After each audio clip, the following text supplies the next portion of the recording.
अस्सलाम वालेकुम। आज की वीडियो में हम इंडक्टिव रिसर्च की लिमिटेशंस के बारे में बात करेंगे। इससे पहले वीडियो के अंदर मैंने इम्प्लीमेंटेशन इंडक्शन की बात की थी और मैंने आपको जो है बेसिक्स ऑफ इंडक्शंस मैंने आपको बताई थी। तो इंडक्शन रिसर्च की अगर हम लिमिटेशंस की बात करें तो आपके पास ये बहुत ज़्यादा इंटरेस्टिंग और इलिमिनेटिंग फाइंडिंग्स आ सकती हैं। यानी आपको कोई जो है all of the sudden new finding आ जाएगी जो आपको रिसर्च में हेल्प भी कर सकती है। लेकिन एक सिंगल इंडक्टिव स्टडी आपको सारी जो ग्राउंडेड थ्योरीज हैं या आपको पूरा का पूरा कॉन्सेप्ट प्रोवाइड नहीं कर सकती। आपको डिफरेंट थ्योरीज और डिफरेंट चीज़ों को कंबाइन करके ये सारी जो है इंडक्टिव रिसर्च जो है वो बनानी पड़ती है। आपके पास ये हाईली डिमांडिंग है और इसके अंदर जो है सबसे बड़ा मसला ये है कि आपके पास कन्फ्यूजन बहुत ज़्यादा हो जाती है, क्योंकि इसके अंदर ये होता है कि आप बहुत ज़्यादा थीम्स जो है गैदर करते हैं। लाइक आपने अगर कोई भी इंडक्टिव रिसर्च कंडक्ट करनी है, आप इंटरव्यू कर रहे हैं, तो इंटरव्यू जो होता है वो ओपन एंडेड होता है। ओपन एंडेड के अंदर आपके पास जो चीज़ आप सुनेंगे, जो चीज़ आप देखेंगे, उसके लिहाज से आप उसे लिखते जाएंगे। तो एट दी एंड क्या होता है कि उसमें कन्फ्यूजन जनरेट हो सकती है, आपको बहुत सारी बातें उस टाइम पे याद नहीं रह सकती हैं, या अगर आपने रिकॉर्ड की हुई है तो समझने के अंदर मुश्किल हो सकती है, वर्ड्स की मुश्किल होती है। तो अगर हम सिर्फ इंटरव्यूज़ कंडक्ट करेंगे और सिर्फ उन्हीं बेसिस के ऊपर रिसर्च आप कंडक्ट करते हैं तो ये ज़रूरी नहीं है कि वो रिसर्च जो है वो बिल्कुल सक्सेसफुल हो। इसके अलावा जो है आपने जब जनरलाइजेशन अपनी डाटा की निकालनी है, यानी उसको आपने जर्नल से स्पेसिफिक की तरफ लेके जाना है कि आपके पास मेजर हाइपोथेसिस क्या था और मेजर वर्किंग क्या थी, तो उसमें आपके पास जो है बहुत सारे रिस्क आ जाते हैं, बहुत सारे आपके पास जो है ऐसे ब्लाइंड स्पॉट्स आएंगे जिनको आप सॉल्व आउट नहीं कर सकते हैं। तो ये इंडक्शन की कुछ प्रॉब्लम्स हैं और लिमिटेशन हैं कि आपको इंडक्शन के अंदर जो है ये सारी चीज़ें देखनी पड़ेंगी कि कौन सी स्टडी को आप लेके चलें और वो स्टडी जो है आपके पास क्या चीज़ एंटेल करती है और क्या एट द एंड आपको चीज़ देती है। लेकिन इसी के साथ साथ आपके पास इंडक्शन की स्ट्रेंथ भी है। सबसे बड़ी स्ट्रेंथ ये है कि आपके पास जो थ्योरी होगी वो आपके पास बिल्कुल क्लोज थ्योरी होगी उस सब्जेक्ट के अगेंस्ट, यानी आपकी क्लोजेस्ट फिट जो आपको चीज़ मिलेगी वो आपकी इसके थ्रू मिलेगी। तो आपके पास डाटा और थ्योरी के बीच में जो गैप कम होता है वो आपका इंडक्शन रिसर्च के थ्रू होता है। इसके अलावा जो है आपको अल्टरनेटिव अप्रोच भी जो है वो इंडक्टिव रिसर्च के अंदर आपको मिल जाती है, क्योंकि आप कम्प्लेक्सिटी को इन्वेस्टिगेट कर रहे होते हैं। तो उस हिसाब से जो है आप कम्प्लेक्स चीज़ों को जो है अपनी वर्बल और नॉन वर्बल चीज़ों के अंदर कन्वर्ट कर सकते हैं। और इवन के क्योंकि ये क्वालिटेटिव स्टडी हो जाती है तो आप ऑब्जर्वेशन की मेथोडोलॉजी भी यूज़ कर सकते हैं, एथनोग्राफी की मेथोडोलॉजी भी यूज़ कर सकते हैं। तो उनसे आपको ये फ़ायदा होता है कि वर्बल और नॉन वर्बल बिहेवियर को आप रिकॉर्ड कर सकते हैं। जबकि अगर हम क्वांटिटेटिव की बात करें तो जो चीज़ इन डाटा होगी वही चीज़ जो है आप लिख सकते हैं।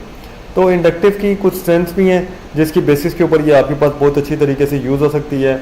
लेकिन इसके अंदर एक और भी मसला है जो अभी हमने पहले बात की कि थ्योरीज जो हैं वो पॉजिटिव सेंस के अंदर जनरेट नहीं करती। लेकिन इससे फ़ायदा ये होता है कि आपके पास एक ऐसा हाइपोथेसिस आ जाता है जो आप फर्दर रिसर्च के लिए इस्तेमाल कर सकते हैं। अब ज़रूरी नहीं है कि हाइपोथेसिस आपके पास पॉजिटिव ही हो। होता क्या है कि अगर हाइपोथेसिस आपके पास पॉजिटिव नहीं भी है तो उस हाइपोथेसिस को आप इस्तेमाल कर सकते हैं अपनी फ्यूचर रिसर्च के लिए। उसकी बेसिस पे आप नेक्स्ट हाइपोथेसिस बना सकते हैं और उसके ऊपर आप जो है डिडक्टिव रिसर्च भी कर सकते हैं। तो बेसिकली इंडक्टिव रिसर्च जो है आपको क्लोजेस्ट फिट भी देती है और उसके साथ जो है आपको एक ऐसा प्रोवाइड करती है फ्यूचर रिसर्च के लिए डाटा जिसको आप इस्तेमाल करते हुए अपनी रिसर्च को इम्प्रूव कर सकते हैं।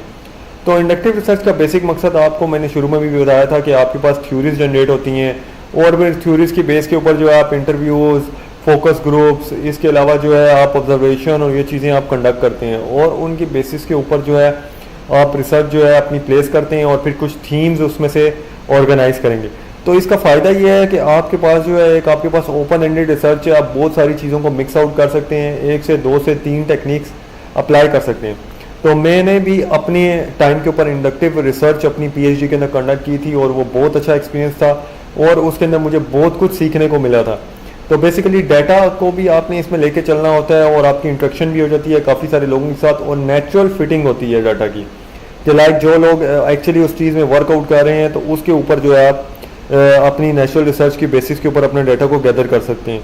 तो अगर मैं आपको एक एग्जांपल दूं इंडक्टिव रिसर्च की, तो आपके पास शुरू में जो होती है किसी भी रिसर्च पेपर के अंदर कुछ रिसर्च क्वेश्चन आ जाते हैं, देन इंटरव्यूज़ के अंदर डाटा कन्वर्ट होता है वो सेकंड या थर्ड पैराग्राफ में आता है, रिसर्च मेथड के एनालिसिस का आ जाता है, जनरलाइजेशन डाटा की आ जाती है और इसी तरीके से आगे आप मूव आउट करते हैं। तो अगर आप इसे पढ़ें भी तो आपको पता चल जाएगा क्या रिपोर्टेड कॉजेज थे और क्या चीज़ थी इन्वेस्टिगेशन की, किस तरीके के थ्रू हमने किया इसे। तो कंक्लूजन में अगर मैं बात करूं, इंडक्टिव रिसर्च जो है वो आपके पास जो है डिडक्शन के साथ भी आपकी मिक्स आउट होती है और मोर प्रॉपर्ली जो है ये हाइपोथेटिक डिडक्टिव मेथड इसे हम कहते हैं, क्योंकि बेसिकली इसके अंदर आप हाइपोथेसिस को सॉल्व आउट करते हैं क्वालिटेटिव रिसर्च के थ्रू और जो है इसके अंदर आपके पास ओपन एंडेड रिसर्च की चीज़ें होती हैं, तो ये आपकी इंडक्शन जो है वो डिडक्शन से ज़्यादा बेटर कंसिडर की जाती है। लेकिन बहुत सारे लोगों को इस चीज़ का आइडिया नहीं होता, बहुत सारे लोग जो हैं इस चीज़ को मानने को नहीं एग्री करते, वो सारे जो हैं क्वांटिटेटिव रिसर्च के पीछे भागते रहते हैं, क्योंकि वो एक लिखा हुआ डाटा होता है। वो डाटा कहीं से भी उठाया, किसी से भी लिया, उस डाटा को चेंज किया, उस डाटा के ऊपर न्यू फार्मूला लगा दिया या न्यू टी टेस्ट लगा दिया, इनोवा लगा दिया, कोई और टेक्निक लगा दी और उसको वो जो है उन्होंने न्यू रिसर्च पेपर बना लिया। तो वो इजी चीज़ के पीछे जाते हैं, नेचुरल चीज़ के पीछे नहीं जाते। डिडक्शन के अंदर जो है आपके पास उसको प्रूफ करना जो है वो एक मुश्किल काम है, जबकि इंडक्शन के अंदर उसे प्रूफ करना आपके पास नेचुरल फिटिंग के अंदर प्रूफ के साथ और ज़्यादा प्रूफ के साथ जो है वो ईजी होता है। तो ये वीडियो थी इंडक्टिव रिसर्च के बारे में, उसकी लिमिटेशंस के बारे में। इससे पहली वीडियोस भी अपलोडेड हैं जिसमें इम्प्लीमेंटेशन ऑफ इंडक्शन है और इंडक्शन की बेसिक्स हैं, बेसिक्स ऑफ रिसर्च है, डिडक्टिव रिसर्च है। तो मैं हर चीज़ के बारे में जो है आपको साथ साथ प्रोवाइड करूँ। नेक्स्ट वीडियो में मेरी ट्राई होगी कि मैं आपको इंडक्शन और डिडक्शन का एक ओवरव्यू दे दूँ मेथड्स का, कि वो उन दोनों के अंदर क्या डिफरेंस है। तो मेरे चैनल को लाइक और सब्सक्राइब कीजिए और शेयर कीजिए ताकि ये जो है ज़्यादा से ज़्यादा लोगों के साथ शेयर हो सके। और शुक्रिया।